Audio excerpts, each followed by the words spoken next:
نابلي زخبركم تخاطات دي دبليو انترناشونال علتاو زينا انهم نملا حزب تግራይ እንኳን ይበል 46 ዓመት ምጅማር ቃልሲ ህዝብ ትግራይ በዓል 11 ለካቲት ኣብ ጽሕና በመባል ዜናና በዜና ዓወት ለካቲት ክንጀምር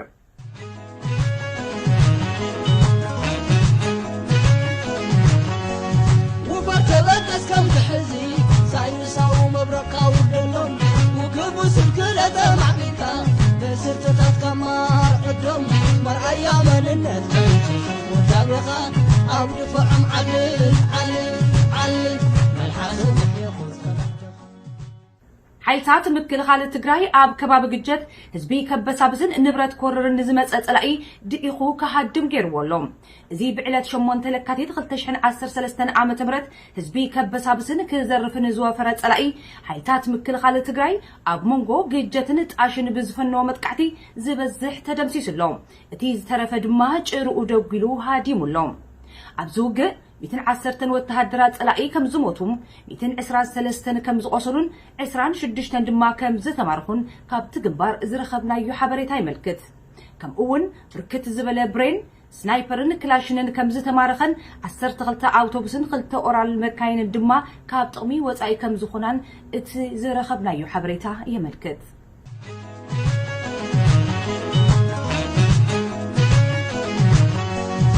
وفتبقس كم تحزي ساينساو مبرقاو دلون وكبو سلكلة معميكا بسرتتات كمار عدوم مرأيا مننت وتابقا أو دفعم علل ملحاسو يخوز بخالق زينا سعرت ኣብ ልዕሊ ስዕረት ይጉምጎም ዘሎ ጸላኢ ኣብ ልዕሊ ሰላማውያን ሰባት ይፍጽሞ ዘሎ ግፍዕታት ሕዝውን ቀጽሉሎም ኣብ ዝቕነ ኣብ ግጀትን ከባቢኣን ዝሕንኽ ስዕረት ዝወረዶ ሓይሊ ጸላኢ ኣብ መንጎ ግጀትን የጭላን ኣብ ትርከብ ጣብያ እስረት 21 ሰባት ካብ ገዝኦም ኣውጽኡ ከም ዝረሸነ ምንጭታትን ሓቢሮም ካብ መንጎ እቶም ግዳያት ጓልቴስ عن كلتن عمت فلاسيتن ودي 85 عمت ولاد كم زركبوهمن كم أون حدا أبو مسلسة دقوم بقفئي كم زتقتلون اتهم خلت دما تحت عدمه هزانات كم زقنون تفريت اللهم اتي سالساي ودوم دما أبقر وعوان قود جوكوت زي الشباشب زنبرا من اسي مخانو تفريت اللهم حزب تግራይ وررتي حيلتاتن محمشاش يكايدون زلو رسون قالسي كل مداوي حجز كم زجبرون قالسهم أحيلهم كم زقتلون عملت عالم لخا دياسبورا نبار تجارلتي هزباي ويان حرنة تجراي قال عاتيم اللهم زي زبلون مبل 24 عمت زخبر زلو بعل 10 حد لكاتيت أو زوج ومجلس إيو ملوك تحسوا كم صعب كنا أربعة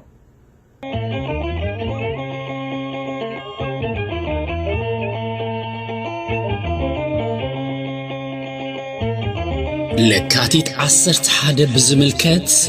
أملا عالم كابزركبو تقادلت هزباوي ويان حرن التقراي زتوهابه مجلسي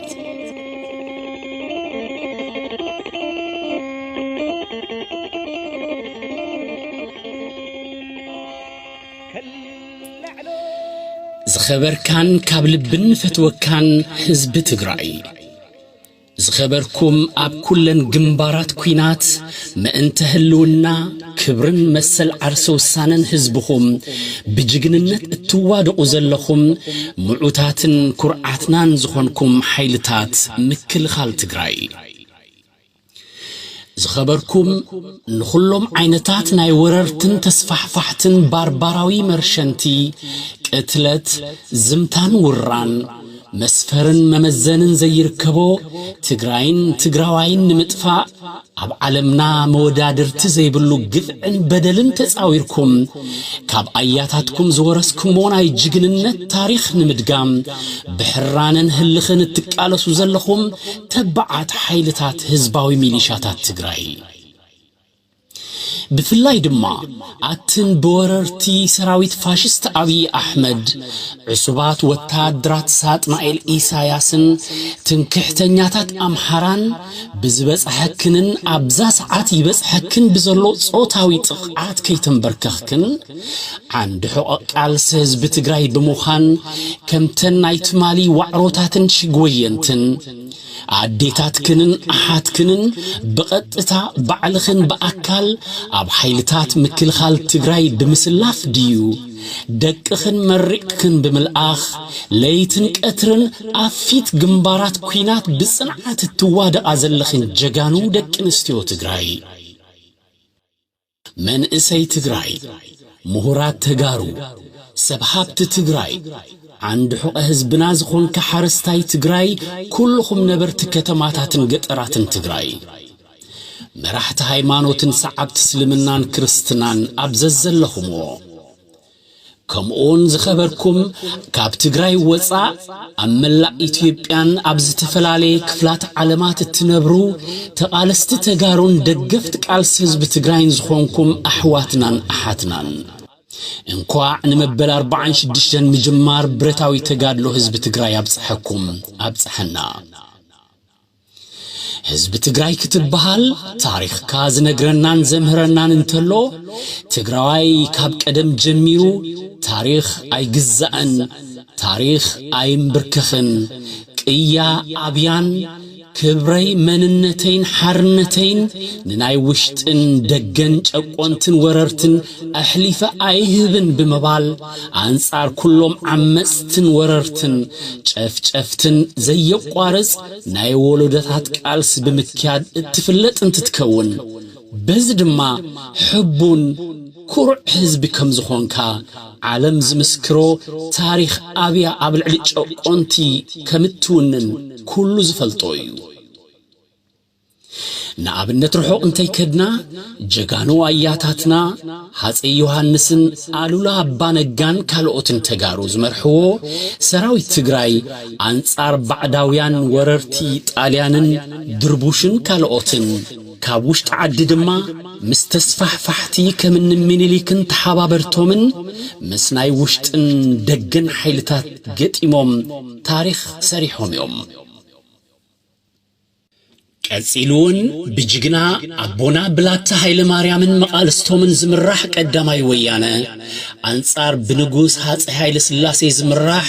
نايشوا تسفح فحتن قفعويا قزاز أن زتخايد مرير كالسن زتخافلك كبور مسواتن أما هدر تقراي تمزقيبو بسان مريح ودب حتوتات كاكي تملسا زتخولفا كوينو كم زحلفا نايت مالي نايزي تقزاينتكا تاريخ كالس مسكري كالسيلو قدلتاتن ودابخانا معراريخا بهزباوي ويان حرن التقراين دات مرحخا عبشحن تشعتميتن سسان شوعتن عامت مرت ورحلكاتيت عصرت حدا معالتي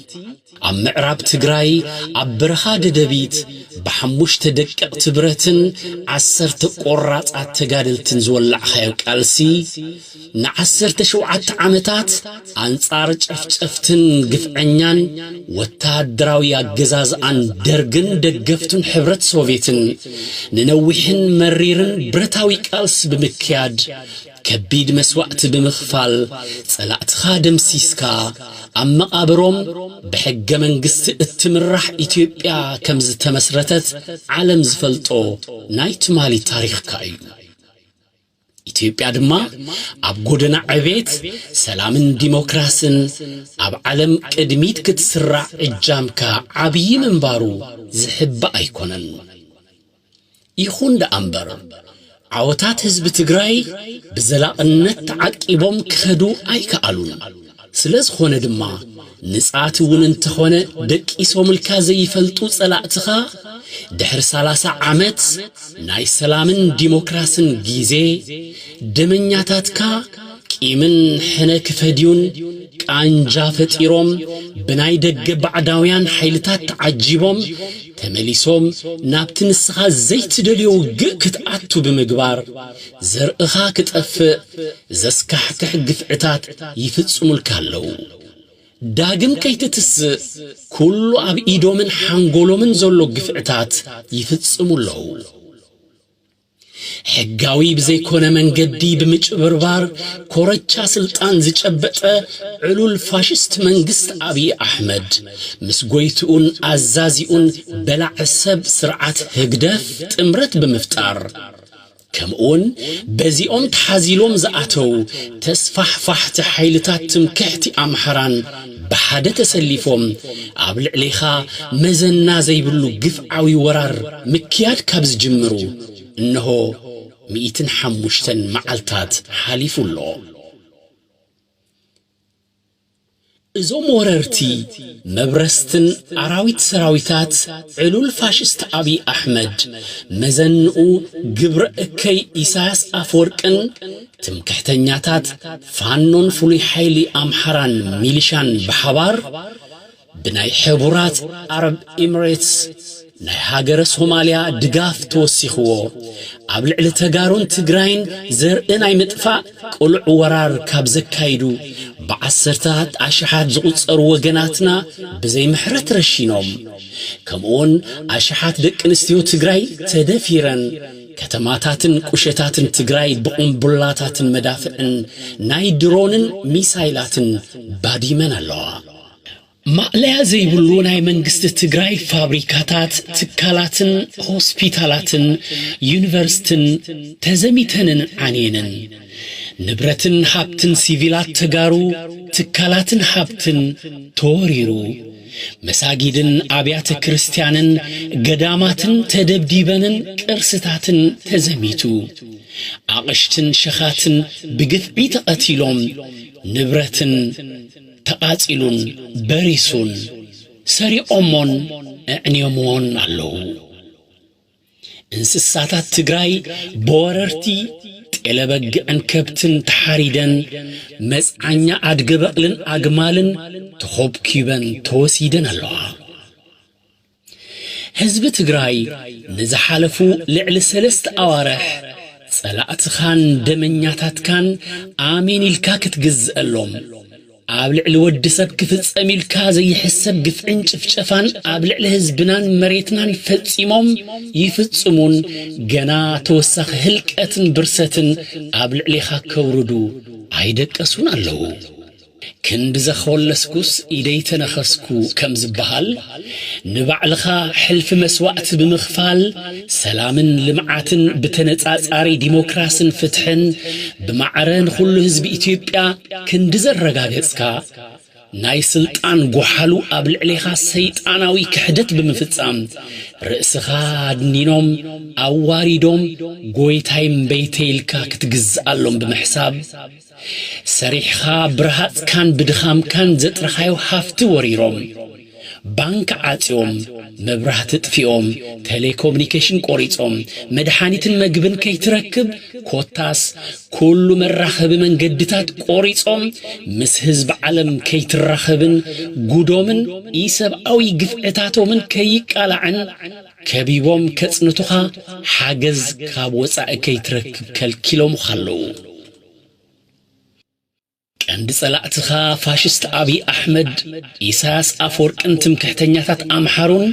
ምስ ናይ ወፃእ ደገፍቶም ኮነ ኢሎም አውጢኖም መግቢ ከም ሓደ ናይ ኩናት መሳርሒ ተጠቂሞም አጥሚዮም ክቀትሉኻ ወሲኖምን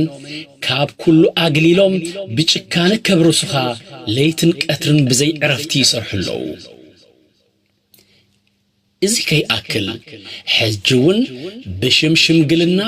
በቶም ኩናት ኣብ ልዕሊኻ ክካየድን ክትበርስን ኣብ ጎኒ ስርዓት ፋሽስት አብይ አሕመድን ወራሪ ስርዓት ኢሳያስ አፈወርቅን ተሰሊፎም ንሓይልታት ምክልኻል ኢትዮጵያ መሪኦም ዝሰነዩ መራሕቲ ሃይማኖትን ሽማግለታትን ኢና ባህልቲ ቆርበት በጊዕ ተስተኸድኑ ብደም ዝጠልቀዩ ተኻሉ ነውረኛታት ክንሶም መልክዖም ቀይሮም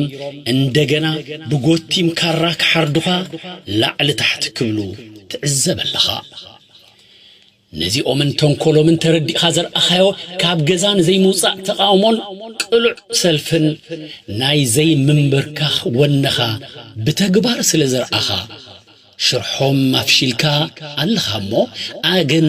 نبلكا نحنا ابز تفلالي كفل علامات ان نبر تقادلتي حزباوي ويان حرنت تግራይ حجون ليتن قترن بز تفلالي انفت قالس بمجدال نركب دقخا كورينال كاينا ናይ ጸረ መግዛት እንቢታ ቃልስኻ አበርቲዕኻ ቀጽለሉ ክንብለካ ድማ ንፈቱ አንጻርቶም ጽባሕ ዘይወግሕ መሲልዎም ንኸብዶም ዝሓደሩ ናይ ታሪኽ ሓተላ ባንዳታት ተጋሩ እትገብሮ ዘለኻ ዘሕብን ቃልስኻ አበርቲዕኻ ቀጽለሉ ነዚ አንጻር ኩሎም ወረርቲ ሓይልታት አብይ አሕመድን ኢሳያስን ከምኡን ተስፋሕፋሕቲ ትምክሕተኛታት አምሓራን ዝግበር ዘሎ ኩሉ መዳያዊ ዘይተሐለለ ቃልሲ ትግራዋይ በሓድነት ሰሚሩ ይግጠሞ ደቅኻ ኣብ ቅድሚኻ ካብ ዝሕረዱን ዝርሸኑን ዕሸላት ደቅኻ ካብ ዝድፈራን ከም ትልሙድ መሪካን ሸሊምካን ኣብ ጎን ህዝባዊ ሓይልታት ምክልኻል ትግራይ ክስለፋ ወይ ክስለፉ እትገብሮ ጽንሓን ትገብሮ ዘለኻን ትብዓትን ሕራንን እንዳና አድና ጸላእቲ ክሳብ ኣብናይ መወዳእታ መቃብሮም ዝኣቱ ክትቅጽለሉ ንሕና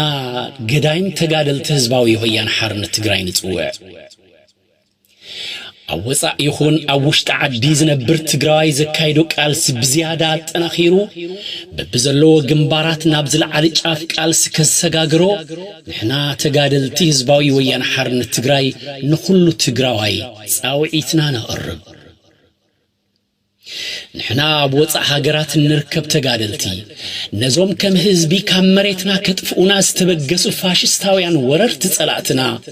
بزلع علينا يقال سحرانن اب كل مدى يقال سي بونن حرانن بمستاف صلاتنا هزبنا كيطفو نسوم كطفو نايموتن حويتن انكايدو زلنا قالس احيلنا كنقصلو مخانا دغيمنا قال بمتاو عبستفلالي كرنعات عالم نركب تجادلتي حجون بزلنا خلت عبقون هزبنان معوتاتنان كرعاتنان زخون فولي حيل مكلخال تجراي بمخان كلنا مخان دلوات مخاننا نهزبنا كن الرقاقص نفتو متكلات عسرت حاد لكاتي تاتنعنا نوررتن حمشش حدرنا يتمالن لومن سواتنا كيعبرنا نخلهم صلاتنا كندمس سومينا نوررتن بانداتاتن بمدمساس حرنتنا نرقاقز كبرن موغسن نخلهم جغانو سمعتاتنا تقادلتي هزباوي ويان حرنت تقراي تمالي لومي صباحن قدميتن عبقون هزبنا قداماي تسريعنا نمسرتا ديمقراسياويت معبلت تقراي نقالس عمل عالم كابن الركب تقادل تزباوي ويان حرن التقراي لكاتيت عسرت كلت شحن عسرت سلستن عمت مرد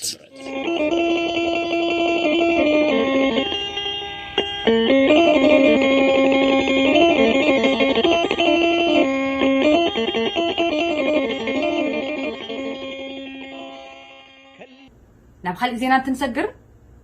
حيلتات مكلخال تግራይ ነቲ ኣብ ትግራይ ዘስካሕክሕ ግፍዕታት ዝፍጽም ዘሎ ወራር ሰራዊት ዘዋፈሩ ርእስታት ክቆርጽ ምድላዋቱ ከም ዝወገነም አባል ስራሕ ፈጻሚት ህወሓትን አማኻሪ ፕሬዝዳንት መንግስት ትግራይን አይተጌታቸው ረዳ ገሊጾም አይተጌታቸው ረዳ ምስቲ ኤምኤች ኣብ ዝገበርዎ ቃለ መሕተት መንግስት ትግራይ ነቲ ጸገም ካብ ስሩን ምውጋድ ከም ዝወገነ አፍሊጦም በዚ ድማ ነቶም ኣብ ትግራይ አርሜኒያዊ ግፍዒ ይፍጽሙ ዘሎ ወረርቲ ሓይልታት ምቅባል ጥራሕ ዘይኮነስ ነቶም ንዕኦም ዘዋፈሩ ርእስታት እውን ንምቁራጽ ምድላዋቱ እናወገነ ከም ዝኾነ ገሊጾም እዮም ነተንሳበት ወሰዱ ነተን ሽግራት ፈጥራት አበቲ ሰዱ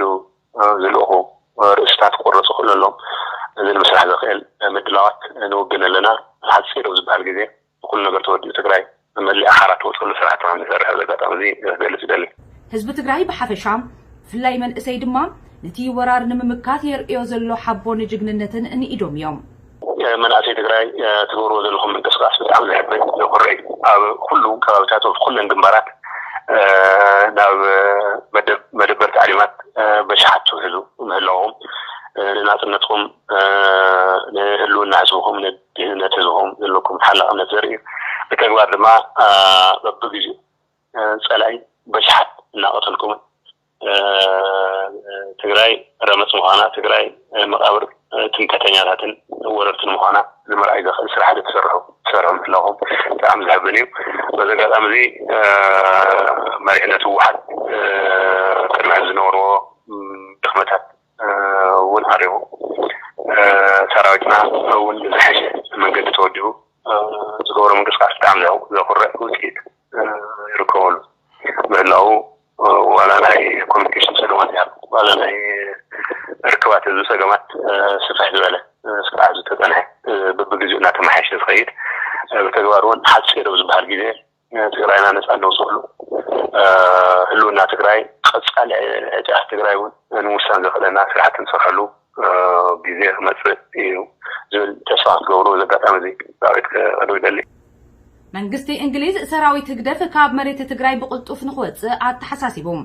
ሚኒስትር ጉዳያት አፍሪካን አባል ፓርላማ እንግሊዝ ዝኾኑ ጄምስ ደድሪጅ ከም ዝበልዎም ሃገሮም ሰራዊት ህግደፍ ኣብ ትግራይ ኮይኑ ነቲ ቀሉላዊ ጋደድ ከም ዘሎ ምግንዛባ ሓቢሮም ሰራዊት ህግደፍ ካብ መሬት ትግራይ ብቅልጡፍ ንኽወፅእ መንግስቲ እንግሊዝ ከም ዘተሓሳሰበ ኣፍሊጦም ኣለዉ ቅድሚ ሕዚ ሰራዊት ህግደፍ ካብ መሬት ትግራይ ንኽወፅእ መንግስቲ አሜሪካን ሕብረት አውሮፓን ከም ዘተሓሳሰቡ ይዝከር ብፍላይ ድማ መንግስቲ አሜሪካ ሰራዊት ህግደፍ بقلطوف نخوت من سبب سلطان منجست إيرترا إن تزرع بمخانو حابيرو نيرو مكلاس مسكونة أنكم مارتي زايد نغمتك متكلات عصرت حدا لكاتي تاعتنينا وررتنا نحمشش عسلو كم نبي تودي بو بزنعات سؤال سبزبي عب مودعتام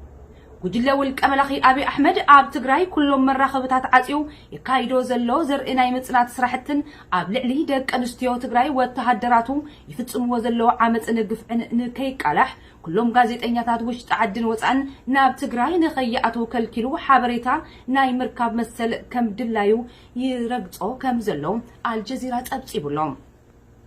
ኣብዚ ሕዚ እዋን ኣብ ኢትዮጵያ ስራሕ ጋዜጠኝነት ኣዝዩ ኣጸጋሚ ምዃኑን ጋዜጠኛታት ምእሳር ምውቃዕን ምቕታልን ልሙድ ተርእዮ እናኾነ ይመጽእ ከም ዘሎን ጸብጻብ አልጀዚራ ኣመልኪቱሎም አሰናዳኢ አዲስ ስታንዳርድ መድሃኒ ዕቁባ ሚካኤል ቡልቀ መላኺ አቢ አሕመድ በተደጋጋሚ ከም ዝተኣሰረም 19 ጃንዋሪ 2021 ድማ ጋዜጠኛ ትግራይ ቲቪ ዝነበረ ዳዊት ከበደ አርአያ በወተሃደራት ውልቀ መላኺ አቢ አሕመድ ኣብ መኪኑ ከም ዝተቀተለም ኣብ ቀረባ እዋን ድማ ንአልጀዚራ ሓዊሱ ሎስ አንጀለስ ታይምስን ካልኦት ማዕኸናት ሚድያን እትሰርሕ ዝነበረት ጋዜጠኛ ሉሲ ካሳ ብጥቃት ውልቀ መላኺ አቢ አሕመድ ኣብ አዲስ አበባ ኣብ ዝርከብ ገዝኣ ሰይሮም ብምእታው ከም ዝሃረምዋን ላፕቶፓን ካልኦት ናውታን ከም ዝወሰዱላን ኣብ ትጸብጻብ ኣካቲቱሎም ኣብ ቀረባ እዋን ኣባላት ዲሞክራት ዝኾኑ 3 ሴኔተራት ዩኤስ አሜሪካ ኣብ ኢትዮጵያ ዘሎ ነጻ ፕሬስ ኣዝዩ ከም ዘተሓሳሰቡን ዝኣሰርዎም ጋዜጠኛታት ንኽፈትሕን ንውልቀ መላኺ አቢ አሕመድ ደብዳቤ ከም ዝጽሓፉን አልጀዚራ ጸብጺቡሎም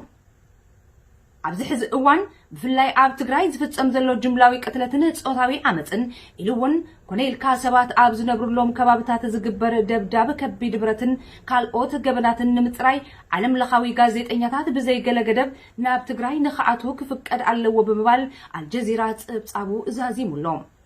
نحن عون لو ما عند زبلنا يوم زيناتها عابزين نزازم بخلي زيناتها مريسنا كساب نرخب سنايقنا متكلات 10 تحد لكاتي تاصنعنا وررتن حمشش تግራይ تسعر